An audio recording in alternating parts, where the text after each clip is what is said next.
Welcome to another edition of Don't Shoot the Messenger Quick Hits. I'm your boy Professional Son. And I'm your boy Chris G. It's your boy The Record Report. So, we're going to jump into the NBA. We got a lot going on. There's free agency. But I think more importantly, I think for us being black men, the stance that LeBron, CP3, D-Wade, and Carmelo took at the ESPYs.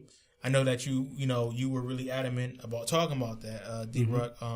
So I'm just pass the mic over to you, and you can share your feelings. Now, I just think that it was something really powerful.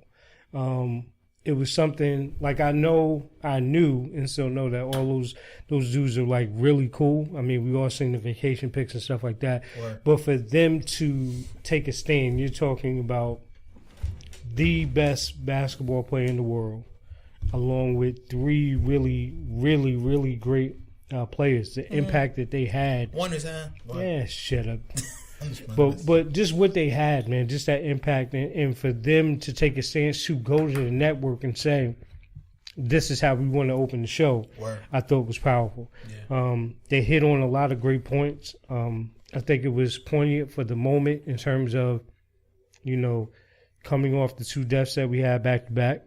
Actually, there were more than two, but, two that were really publicized in the news. But it was big, man, because we haven't seen that since Jim Brown, Muhammad Ali, Bill Russell, people like that. We haven't seen something like that since John Carlos and all them did what they did at the Olympics. So it was a big stage. I think it was needed. Bomani, Chris, your boy Bomani, had talked about it. And he was saying that it's all well and good, and going to Chris's point that he always brings up, which I think is great too for the conversation. What happens now after that? The action does have to be continuous, but I think what Bomani was saying, it's bigger because now I think we kind of place the ball, especially for NBA players, in the owner's lap. Like, you got to do something, you have to respond. But for what we went through, to see that, it was major, man. It was big, and for people that really think like, okay, they should have been did that or whatever, you gotta understand, man, that took a lot of courage for them to do that, because they put themselves in a position to where now that target is on their back. So kudos to them brothers, man, because we need it, and they did it. So kudos to them. Chris? Yeah, kudos. You don't have nothing to say? No. Okay. Well, I mean, I think that it was something that needs to be done. But again, I think that I want to see how that's gonna be followed up. I think that it was needed, but it also was a popular choice. But again, we got to see more players and more people get involved, because I think that I still haven't seen Michael Jordan say anything. I don't think we ever see him say anything. I was watching that, and I don't want to deviate. Watching that OJ Made in America. My opinion on him, we can talk about another time. But again, I think just to have athletes speak out, because even if we don't consider them role models, people say that they shouldn't be. They are. Whether you like it or not, because they have more of an impact than your local congressman, your local politician. So I think that this was definitely a good stance for them. And I think they have, and just to add to what you said, man, I think they have more influence and impact on both sides of the aisle. Yeah. You know what I mean? Because as many, black and brown kids that follow them, there are a lot of Caucasian kids that follow all four of them brothers. Agreed. So I know it's a deeper issue that we could definitely go for a long time to talk about, but I just wanted to shout that out, man, because it got to start somewhere. Like, even if we don't have nothing to say about that, at the end of the day, it got to start somewhere. And I know how we feel about it as men, but I'm just glad it happened. So moving on to the NBA. Also, on stuff that needed to happen, departures. Your boy. It ain't need to happen, though. Tim Duncan. Man. Timmy the man, yo. Timmy the man. It was cool. Yo, you know what I respect about it, though? I respect that Tim Duncan has always done things his way in the league. Of course. He ain't never followed nobody else's pattern. He always did it his way. And the thing is, as many people that used to say he was corny, he wasn't this, he wasn't that. He got it done. Yo, Tim Duncan not only got it done, but he made corny something that was respected because his corniness was consistent for 19 years. Like, that dude. And Boy. I respect him. He didn't take 100 shots his last game.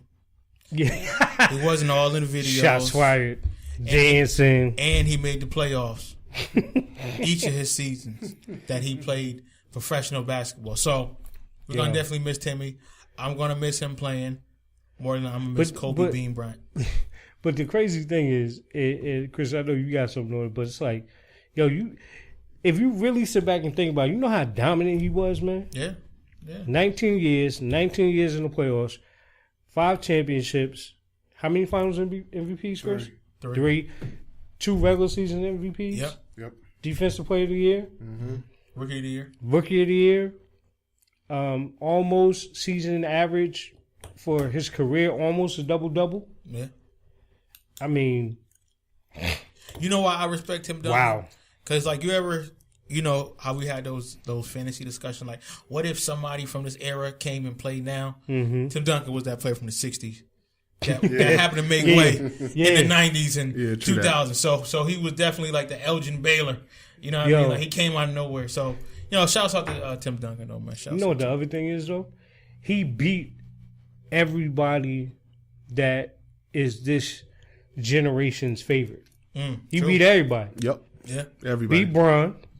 Yep. Beat D Wade. Yep. Beat Chris Paul. Beat Kobe. Yes. Beat Kobe. Yes. Beat KD. Beat Russ. Everybody. Mm-hmm. True. The corny dude. Beat Patrick Ewing. Patrick. If you want to go back, beat Patrick He did Ewing. beat Patrick Ewing. Yeah. He did. Yo, they embarrassed them. Beat Utah. Yeah. He beat Kareem Abdul-Jabbar. Shut up. he ain't go back that Yo, far. but the question I got for Chris: rank the top 5 power forwards. Give it to me. Power forwards. Mm-hmm. All right. It don't have to be in no particular order. No particular order. No, I want order. You want I order? want order. I want Judge Order. Joe Brown order. Okay. And I'm gonna go get some girls at this, and then put it on TMZ. Well, all right. Before I start, where are we putting LeBron? Is LeBron a power forward or a small No, forward? he's not a power forward. He's a small forward. Okay. All right. So if I'm gonna go number 1 power forward, I'm gonna go Timmy. Timmy. Yeah, it'd be hard to go past Timmy. Mm-hmm. Number 2, I'll probably say Charles Barkley. Mm-hmm. Number 3, I'll probably say Karl Malone. Coon Carl. Go ahead. Coon Carl. He said, "Cool, Carl." Oh my! Yo, why you mad at Carl, son? Yeah, why you mad at He Carl? don't take care of his kids, man. Oh, okay. All right. Karl Malone got kids? I didn't even know he had kids. Yeah, he got. Yeah, I didn't know He got okay. So real quick. So he got give it to him. with his wife. He got 4 with his wife, and then his daughter. What's her name? Cheryl Ford. She played in WNBA. Okay. And then she has a brother. They're fraternal twins. And then he got a 19-year-old kid that just he's 19 or 20. He just got drafted into the NFL, free agent. Karl Malone never had anything to do with that kid ever. Damn, I didn't know that. And then that kid, his mom was 15 when Karl Malone was in college. So. Do the math. Right. Yeah, go ahead. Right. So I'm sorry. Wow. So you got Coon Carl. Go ahead. Cool. Threw me off a little bit there, but okay. Yeah, so we go Karl Malone number 3. 3. Mm-hmm. So I got 4 and 5 left. Mm-hmm. Yeah. Ooh. KG. Yeah, I guess Anything's KG. possible. Yeah, you got to put the big ticket up there, and then number 5. Gotta put the German in there, yo. Yeah, you almost got to put Dirk in there, right? You got to put Dirk in there. Oh, you know what? No. Okay, go back. Number 5, Sheed Wallace. Ball don't lie. Ball don't lie. Well, okay. If you want to put Dirk in there, that's cool. Who you got? I'm putting Sheed. Who you got? I basically got the same list that that he was just spit off, but You don't got Coon Carl? Nah, I have him up there. You know what? Even though he's a coon, but he was a good coon basketball player who excelled on the court. He was in a great city for him to be a coon, Utah. I think was a perfect fit. But again, I think I Wait, like your so that's why he had all them kids in, because he was in Utah. Nah, he was just an idiot. Yeah, remember? Okay. You can't He's an idiot. You can't dismiss your older I guess you kids. become an idiot when you go to Utah, huh? Ask Kobe. Anyway. Pow, pow, pow. Anyway. Wow. Yo, we need to drop one of Cruz bars for that. Drop one of Cruz bars for that. Damn, I was not expecting that. Oh, Kobe. Kobe. Oh All my right. God. Mine is kind of similar. The only problem I have is at that 5 spot. For me, I was thinking Dirk, but then I don't want to disrespect Kevin McHale, man. Well, you got another good point there. The creator of the Up and Under. Yeah. That wasn't the up and under for sure. Man. But Timmy definitely number one. I just want to state though, clearly, Charles Barkley is number 2. Because if you really don't, you sometimes you get lost in what Charles is now, the round mound. Yo, Charles Barkley. Wait, he's putting that work. Let me do what y'all. Let me tell you something. Kobe Bryant said, "I'm the best power forward to ever eat 5 pieces." There has never been a smaller power forward that was more dominant than Charles Barkley. Smaller, fat power forward ever. Yo, you know what you forget though about Charles Barkley? Back up off the. Yo, he was a Scott. Like Charles could get up. Yes. Yes. Yeah. Go back to. What was the old for Sega had a basketball NBA game. Live, NBA son. Live back for Sega. Yo, it was he had cheating. the 2-hand monster. What? Yo, all you had to do was get to the free throw line, and you was banging on somebody. With Charles Barkley? Yeah. I like Charles, man. So kudos to Charles. Shout out to Timmy. Shout out to Pop too, man. Yeah. Because his little exit for Timmy was dope, man. It was dope. I like that. To see that emotion on him was good too, because Pop couldn't even be regular Pop. Wow. He was up there crying like he had that 3rd grade, like he just got a whooping. He had the snot come. His son graduated, man. Mm-hmm. Yeah, that's what's His up. son graduated. So moving forward, we got some interesting things going on in the East that could be shaking up the East. We got a possible ain't happening. Possible Westbrook ain't happening. and Blake Griffin going to Boston Celtics. Go ahead, Chris. Let me tell you why this is possible.